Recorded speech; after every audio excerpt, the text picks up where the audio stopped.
Should I have taken up the subject of left Vishuddhi?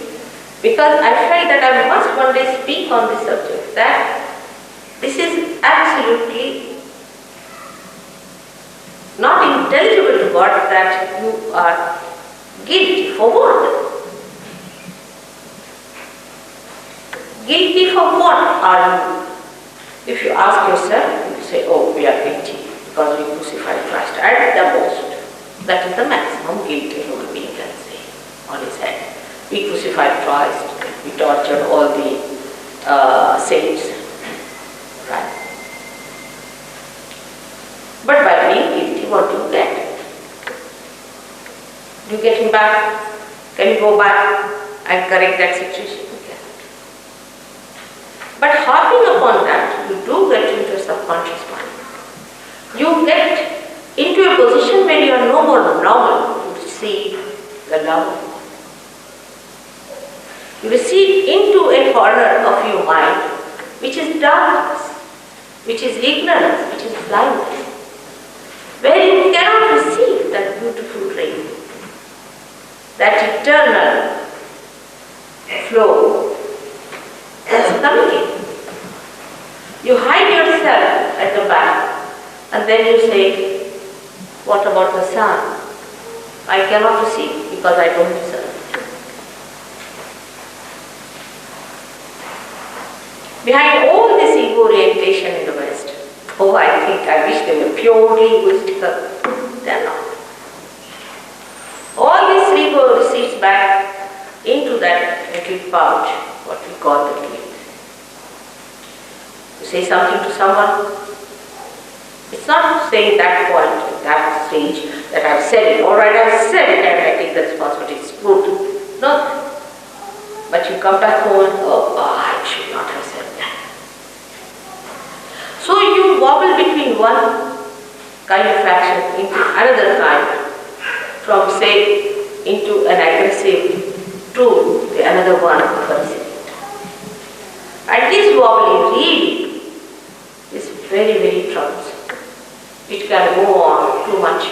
The oscillation could be so much that it can make you absolutely frantic, diffident, and sometimes useless.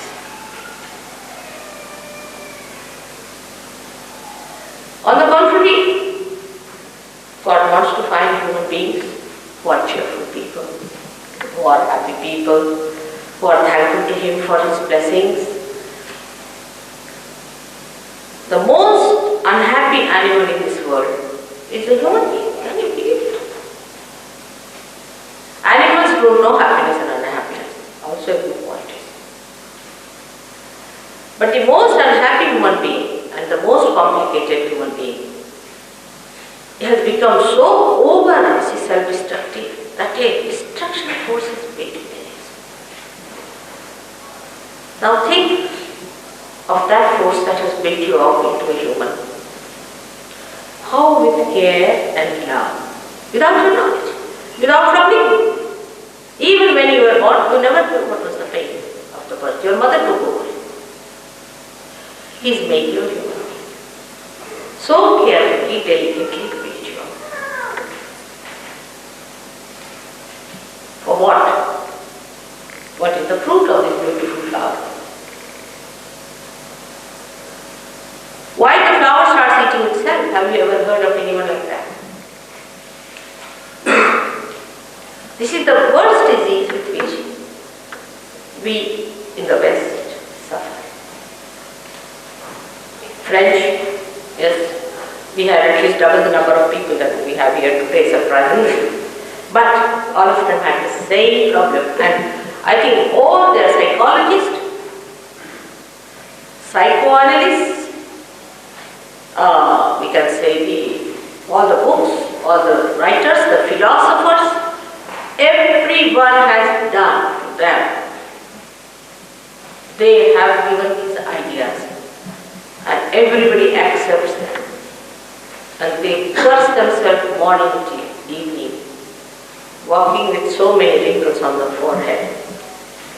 And you ask them, they will say, Mother, we are very unhappy.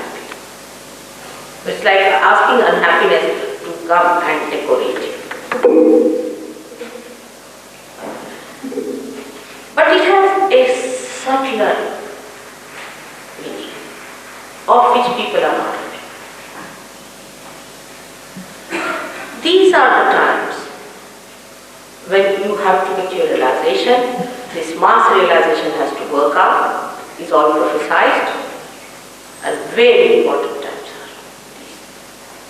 All the stars are acting together. The whole universe is helping us. All the elements are helping us. We are on the stage. But when the actors arrive on the stage, they are finished. They can't act. They can't do anything. They can't play their game.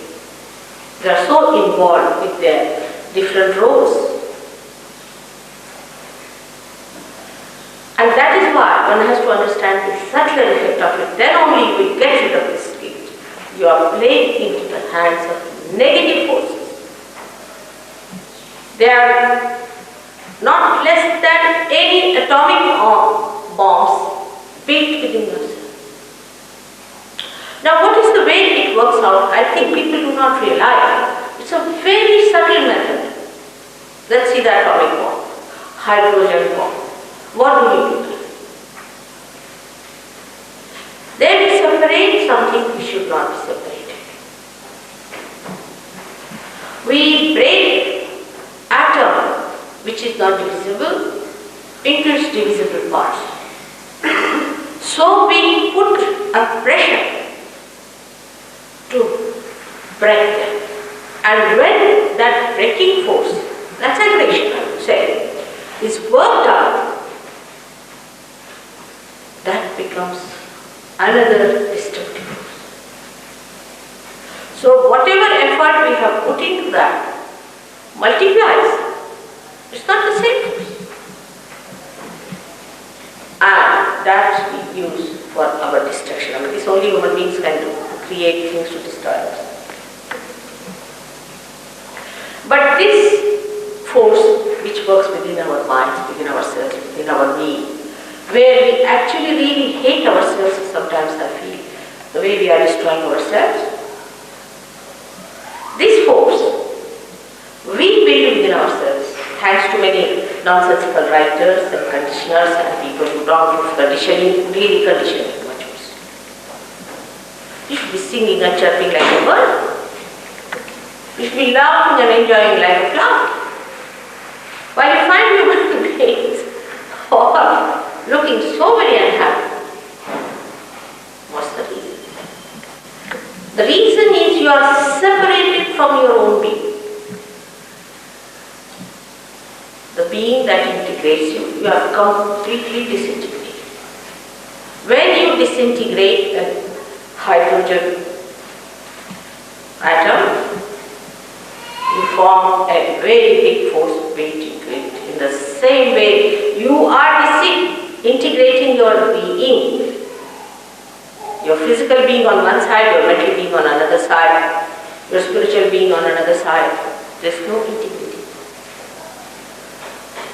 And when you cannot feel that integration, you feel guilty. But that guilt is just a symptom of a very big destructive force built. This is the way we are going to destroy ourselves. No other way. Our destruction is not going to come to us from outside. That can be controlled. It's going to come from within ourselves. Everything we do now, after disintegration, is further disintegration, or further building up that negative force within us. But integrated, to make you feel complete integration with all your being, is only possible if you can somehow or other get to that integrating force which is still there and it's quite deep.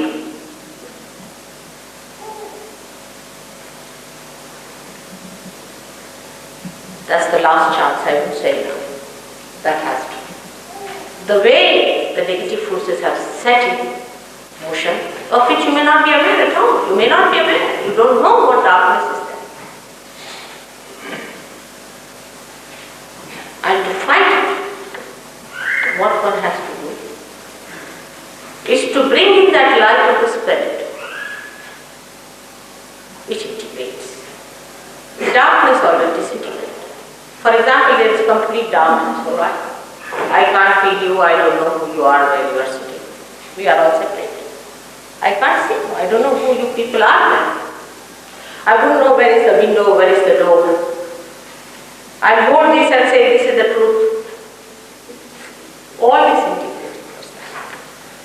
And disintegrated people always see aberrations, they see different things, different auras, different. So these forces are built within us of negativity when we go to the extremes of negativity. So in the Kundalini Shastra, we can say that the left and right side, when used too much, you build up these forces in the head of 11 Rudras, the 11 destructive forces. A cancer patient develops it. But even before developing cancer, people can develop it. And there are so many things that can create this. That sometimes one would feel in this vicious circle that how are you going to patch up the whole sky? And there's only one thing that will save the situation. It's self-realization. All other things are destroyed, are absolutely confusing. But there's only one thing if you can do, it saves the whole. Like putting on the light, finished. But people don't understand the importance of self-realization, because some people ask me, what's the use of getting the full vision? Now see the big canvas of the whole thing, the whole cosmos, energy of body. See what's happening to human beings today. And if they are to be saved, no use being unhappy. Like in France, they said you cannot, mother say you are a very happy person. So why? Because that means you are ignorant of the shocks. See? I have to say I am very unhappy. See? I have to bring some lights here to show that I am very deeply concerned, worried about the world. But what is the solution? You want me to weep like you only? Is that the solution? That if 10 people are weeping, you also join them weeping. Is that the solution?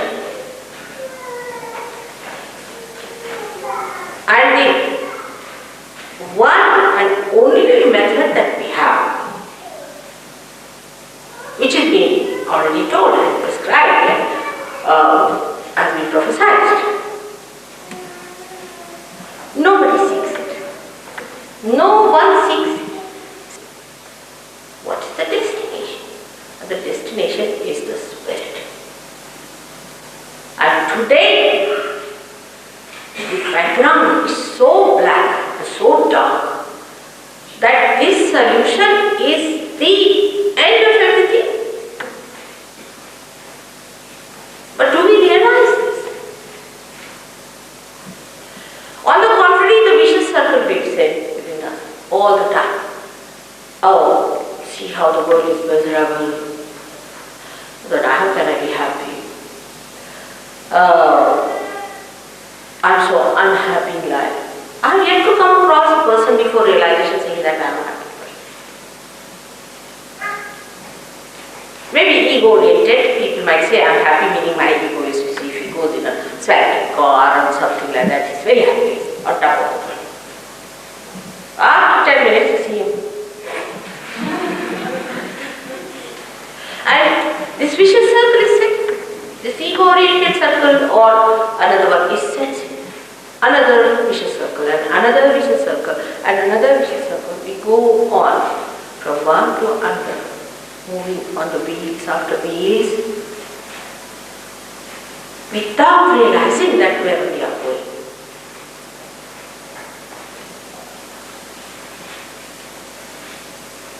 And this vicious circle has to be broken by one faith, by one understanding that God is forgiveness. God is love. When we feel love for anyone without any lust and greed, then that is God's love within us. That He is the embodiment of that pure love which just loves, which has given you this beautiful human life and wants to make you more beautiful. He created all this creation for you, and that He wants to enjoy the bounties of this creation. He wants you to enjoy the citizen of His realm and the kingdom of His creation.